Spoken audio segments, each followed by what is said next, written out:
It is almost 1,800 miles from the port town of Prince Rupert to the distant shores of the Arctic Ocean and the village of Tuktoyaktuk. Both the Cassiar and Dempster highways form two significant and scenically majestic links between these points. This leg of the journey began alongside the mighty Skeena River, a historically significant trade route for both native peoples and subsequently after contact with trappers and prospectors.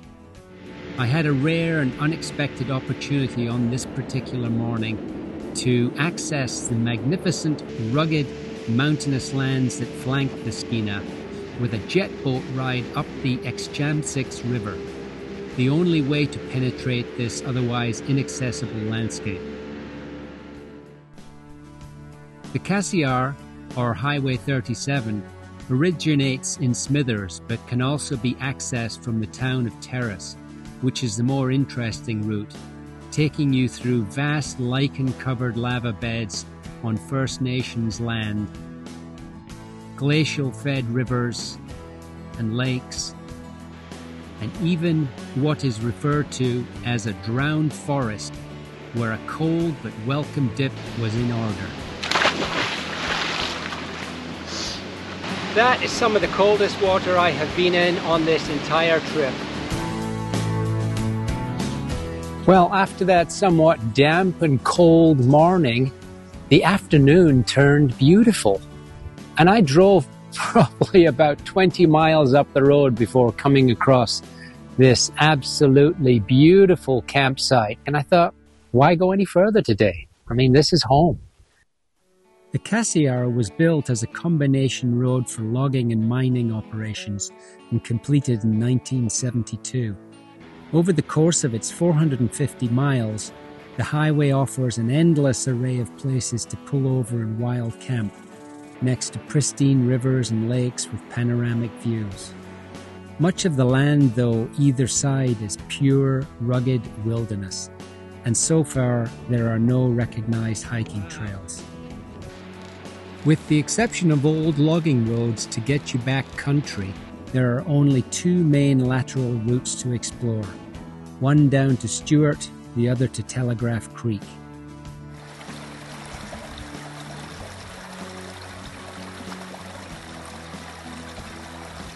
Not a bad little concoction here. We've got fresh Arctic grayling on top of a nice salad. The Cassiar appears to be an endless ribbon of road, snaking through a sequence of dynamic landscapes and expansive vistas. And what made a drive like this even possible was man's insatiable pursuit of natural resources.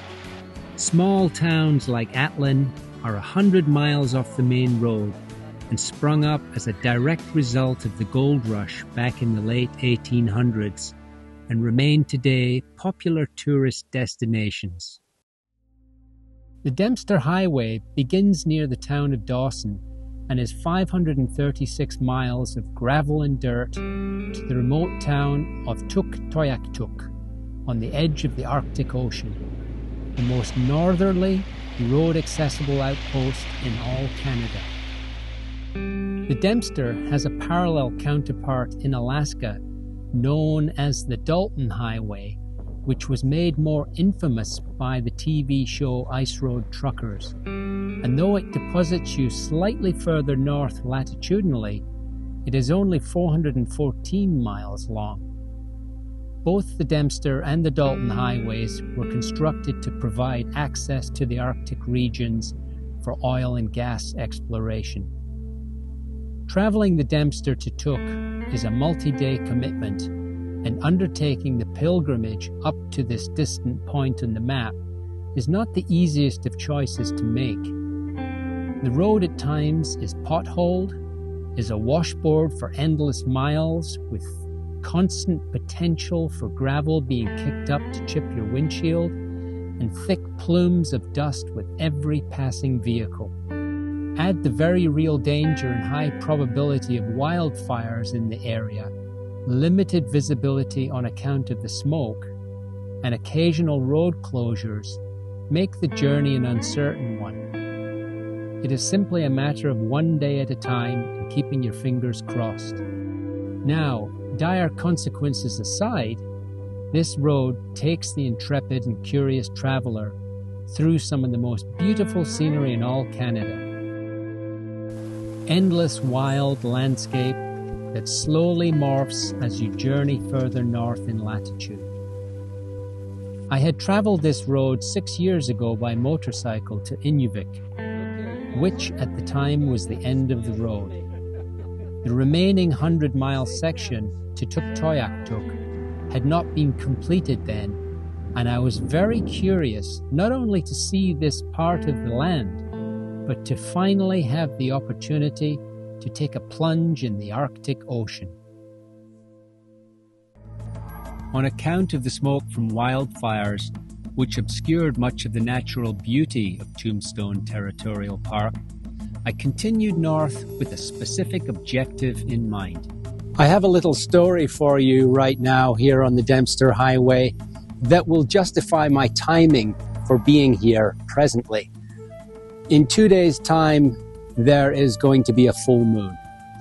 And 6 years ago, when I was riding back down from Inuvik, back down towards Tombstone here, it was 1 o'clock in the morning, and I was just casually riding down slowly, enjoying the beauty of the scenery. And this was, sometime in early July. So the sun, as I looked off to my right, in the valley, was the full sun, and over to my left, behind me, was a full moon. And I had to pinch myself because this was 1 o'clock in the morning, and I was seeing both the full sun and the full moon at the same time. Now, I don't think that happens in too many places and too frequently, and obviously is weather contingent, but for right now, my intentions are to go all the way up to Tuktoyaktuk, where it's tundra and flat. And there are some very interesting formations up there that are caused by the permafrost called pingos, which are essentially small hills in the otherwise flat landscape. My hope is to recreate that full moon, full sun, at midnight experience. Under clear, bright skies, it was off to a well-known landmark. The Arctic Circle! Yay! That's a bit of a milestone in itself. Tuktoyaktuk was still a long way off, and crossing into the Northwest Territories was literally the final frontier on this road journey. We'll just be heading down the mountainsides and picking up the flatlands all the way towards the sea. 2 ferry crossings are required in the Northwest Territories across the Peel and Mackenzie Rivers, and both are free of charge because they are considered critical links in the Canadian road system. Mackenzie River Delta alone drains about 1/5 of all Canada, and its massive flow is only exceeded in the Western Hemisphere by the Mississippi and the Amazon. I talked to Raymond and Wayne on the Mackenzie ferry about winter logistics. I just wondered when the ferry service stops running so the river has a chance to freeze up. Well, last year it stopped around October 28th was the day we shut down. So it varies each year depending upon the weather. Yeah. How long do you let the river freeze up for? Usually about a month and a half. Oh. But depending on the weather, depending on how Mother Nature is, climate change is really affecting our land. So it takes longer to freeze now and longer to thaw it. During freeze-up time, mail and food supplies are flown into the area. Through the long winter months, the river becomes a literal ice road 6 to 7 feet thick and resumes vehicle traffic. It is lack of summer warmth that sets a northern limit to tree growth, and I had reached it. Replaced by a land of lakes and open tundra with abundant wildflowers emerging from dense tussock, it was here I saw the first of many pingos around the Tuk area. Pingo is an Inuvialut word meaning small hill.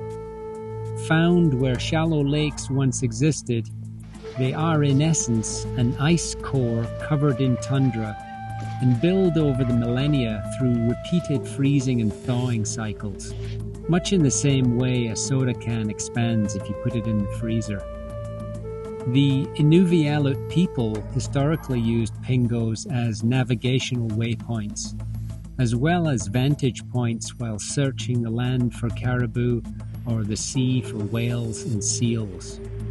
This particular area has the highest concentration of pingos anywhere in the world, with over 1,350 dotted around this landscape.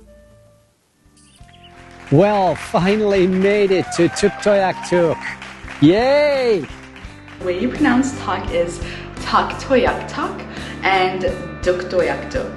Tuktoyaktuk is how we pronounce it in my native tongue, and Tuktoyaktuk is how you pronounce it in the local area.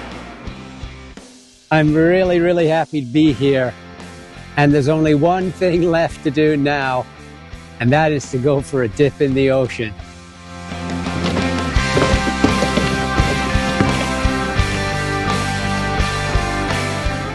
Well, I can't see how deep this is, so whoa, I'm just gonna have to ease myself in here, I guess.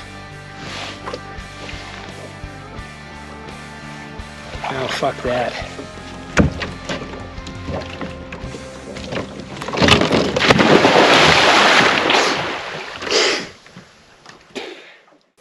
If you're enjoying this and other videos I've been producing, please consider taking a brief moment to subscribe to this channel, leave a comment below, and hit that like button. YouTube will then prompt you to activate a one-time sign-in procedure, which allows them to send you notifications of upcoming videos that I release. Thank you so much for your support. Well, as you can see, it's a little after 12 o'clock midnight, and sometimes the best laid plans just don't quite fall into place. And such is this tonight. I had hopes that we would catch the full sun at the same time as a full moon. But even though the sun does this evening set at 1:15 a.m. and should be right there, we have some sea mist that has rolled in and completely obscured that. Now, even if we could still see the sun and it sets at 1:15 in the morning, the moon does not come up until a little after 2. So the two of them, unfortunately, on this occasion are not going to align just the way that I had hoped. But I kind of like to roll spontaneously, and this is what we ended up with tonight, and that's fine. I made it to Tuk. I'm glad I'm here. Went for a swim in the Arctic, and that was fun. And tomorrow we will make tracks back south and get to do some hiking in Tombstone Territorial Park. So all is good. Tuktoyaktuk itself is not much more than a village on a peninsula, a collection of nondescript housing for a community amidst a larger oil storage facility. Some old lifestyle traditions continue in the modern Inuvialut way of life, but change has come, and not all of it good or pretty.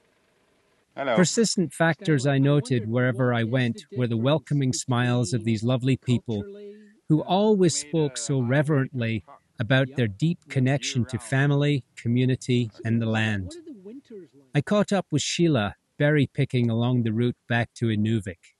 Hi, Chris. Hey, Sheila. Very nice to meet you. You too. So, I'm curious as to what you folks are doing out here today. I see out there in the tundra, we've got a couple of other friends working with you, picking berries, I'm assuming. I do have some friends out there. We have 3 elders out here. Uh-huh. Yeah, they're all in the age range of 70 plus years old. Wow, wow. Yeah, so they want to go out to pick berries, and I volunteered. Okay, so what kind of berries are we picking? They're picking blueberries. Blueberries? Yeah. So the blueberries, they're very small. Yes. Is that on account of just the latitude and the harsh environment? I think the big difference is these are just all natural, no fertilizer, nothing. Nature at its finest. So okay. Weather dictates, the land dictates. Yeah. And there's nothing added or taken away from. So some years there's areas like this that are plentiful, and then some years there isn't. I see. Yes. Well, it's interesting how right now seems to be a busy time in the community for harvesting. It is. From the caribou to the berries. It and, is. you know, in preparation for what is to be a long winter ahead, right?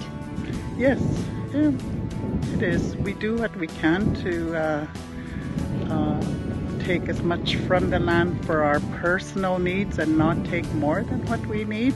Right. Yeah. Now there's a lesson a lot of other people could use. I think so. Yeah. Now can I interview you? Absolutely. Okay. Would you like to hold the camera? Yep, sure. Okay. Tell me what to do. All you need to do is just keep holding that on me, and I'd be happy to answer whatever question I possibly can for you. Okay, hi Chris. Hello, Sheila. I'm so happy that you stopped by. What brings you up north? Well, a love of the land, really, and a love of the peoples that I'm finding up here. I find that the people here are so open and friendly and accommodating, and all too willing to talk openly and candidly about the land they are so connected to and love so much. And the landscape. The landscape, I just love this beautiful kind of open, expansive landscape where the mind can kind of fly freely and make all sorts of associations.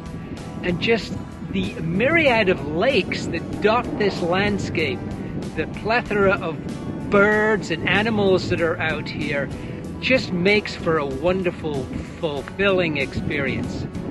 Do you think that seeing the landscape may have changed some of your ideas about a harsh and a desolate land up here? Oh, I don't see this as a harsh and desolate land. I know it has aspects of that at different times of the year, but I see the beauty in it. And actually, I would love to come back up here during the winter, during the harshest months of the year, just to see the transformation. Well, it's another glorious day here in the Western Arctic, and timing couldn't be better for spending the weekend at a local music festival. That promises to be a very interesting experience.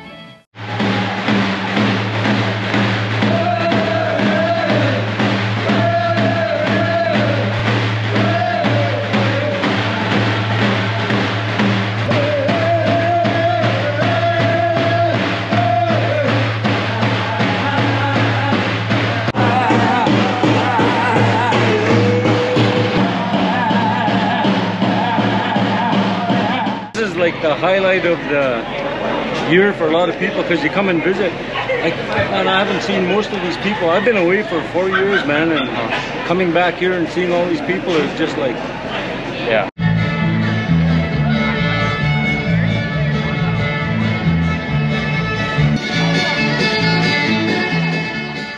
What a fun and enjoyable weekend that proved to be. Returning down the Dempster from Midway Lake, I once again encountered fire and smoke, which produced some stunning sunsets, but on this occasion actually stopped me in my tracks for over 6 hours. Well, I'm here at Eagle Plains this morning, simply on account of fires. Last night I was detained about 5 miles north of here for 6.5 hours. They had blocked the road with a grader and you couldn't go any further. And at some point I got a little tired of not having any information as to when the road would open, so I jumped on the bike, rode up here through the fire, and learned that it wouldn't be until much later on in the evening that any kind of passage would happen. So that was great to learn, that at least they'd make the attempt to open the road. But getting back was a little more difficult. The flames had picked up, and as you'll see from the video, it was a little challenging, a little scary. But so I ended up having to spend the night here because their gas station at Eagle Plains is only open from 8 in the morning till 8 in the evening. So I was kind of stranded here all last night. The smoke has been exceptionally thick. I had to keep the windows closed all last night, and there's a thin film of smoke and dust everywhere in the van. It's kind of crappy. Anyway, this is Eagle Plains. It's nothing more than a glorified truck stop and gas station with a small motel at $200 a night. So, yeah, the smoke this morning is still really thick, very acrid and pungent. Not a nice place to be, and I'm just about to gas up and get back on the road, so psyched about that. Okay, bye. By this time, I was in need of fresh air and a good hike, and found satisfaction 100 miles south in the stunning, ragged mountain land, more commonly referred to as Tombstone, which was only established in 2010 when First Nations Gwich'in people sought protection for this crown jewel of their native lands. I'm amazed at how much this landscape resembles the Highlands of Scotland. So obviously I feel very much at home here. Having completed the Dempster and back in the Yukon gold rush town of Dawson City, a strange ritual is undertaken to cement the experience, requiring nothing less than alcohol and a real toll. You can drink it fast. You can drink it slow. But your lips must touch this gnarly toe. Just your lips. No teeth. No tongue. No coffee. Are we ready, Kirsten? I am, are you? Cheers. To the toe. Here we go. Yay. True Yukoner now. Cheers. Here's the